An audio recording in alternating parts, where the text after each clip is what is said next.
Mwongozo wa kujifunza Biblia leo ikiwa ni Juni 15 ya mwaka wa 2026, siku ya Jumatatu. Mada inasema pasipo kulazimishwa lakini kwa nguvu. Je, umewahi kujiuliza ni kwa jinsi gani Yesu aliweza kudumisha motisha ya kufanya kazi, kuponya, kufariji, kuhubiri na kufundisha watu wengi siku baada ya siku? Tunaambiwa kwamba na alipowaona makutano aliwahurumia, kwa sababu walikuwa wamechoka na kutawanyika kama kondoo wasio na mchungaji. Mathayo sura ile ya 9 ya 36. Upendo na huruma za Yesu kwa wanadamu ndivyo vilivyomsukuma kutenda. Vivyo hivyo, upendo wa Mungu ndani yetu unapaswa kutusukuma kuhisi mzigo wa kuwaongoza watu wake na kwa kweli yake. Wakorintho wa pili sura ya 5 aya 14.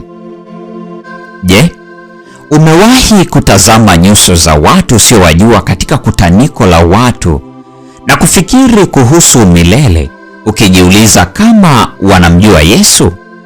Je, umewahi kuhisi kile kinachoweza tu kuwa upendo wa Mungu ndani yako kwa mtu usiyemjua mwenye uhitaji?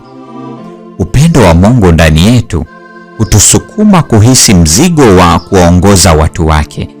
Yeremia alieleza hili aliposema, ndipo moyoni mwangu kumekuwamo kama moto uwakao, uliofungwa ndani ya mifupa yangu, nami nimechoka kwa kustahimili, wala siwezi kujizuia. Yeremia 20:9. Hata hivyo, tunapomshuhudia Mungu kwa wengine, kama hatupaswi kumlazimisha mtu kumpokea Mungu au ukweli wake wa Biblia. Kulazimisha kunapingana na kiini cha tabia ya Mungu.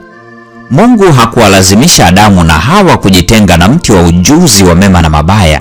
Mwanzo sura ile ya 2 ya 16 na 17.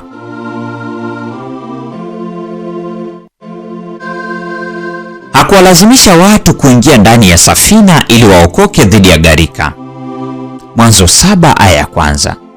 Hakuwalazimisha Waisraeli kudumu katika agano lao pamoja naye.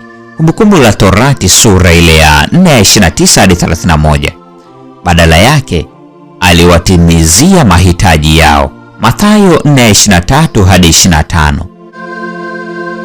Na kisha akawaalika kumfuata. Yesu hakumlazimisha mtu yeyote kumfuata yeye wala ukweli wake, lakini kamwe hatukatii tamaa. Mathayo 23 aya 37. Tunapomshuhudia, mbinu yetu inapaswa kila wakati kuakisi mbinu ya Yesu. Ellen G. White alisema, si sehemu ya utume wa Kristo kuwalazimisha watu wampokee. Ni shetani na watu wanaoongozwa na roho yake wanaotafuta kulazimisha dhamiri. Hakuna ushahidi wa wazi zaidi kwamba tunayo roho ya shetani kuliko tabia ya kuumiza na kuharibu wale wasiothamini kazi yetu au wanaotenda kinyume na mawazo yetu. The Desire of Ages, ukurasa wa 487. Tunapaswa kujiruhusu kuwa vyombo vya huduma ya Mungu. Tunaishi katika dunia inayochukia ukweli, lakini uhalisia huo haupaswi kutuzuia kushiriki kwa njia ya busara na ya upendo. Kumbuka kwamba mara nyingi ushuhuda wetu binafsi ndio unaobeba uzito mkubwa, hasa katika hatua za awali za kushuhudia. Ufunuo Yohana sura ile ya 12 aya 11. Soma Petro wa pili sura ile ya 3 aya 18. Ni kwa njia zipi unakuwa katika neema na maarifa? Jambo hili linaonekana vipi katika mwingiliano wako na watu wanaokuzunguka? Hii ni Juni 15, siku ya Jumatatu, pasipo kulazimishwa lakini kwa nguvu. Mungu atubariki sote na nikutakie tafakari njema na siku njema.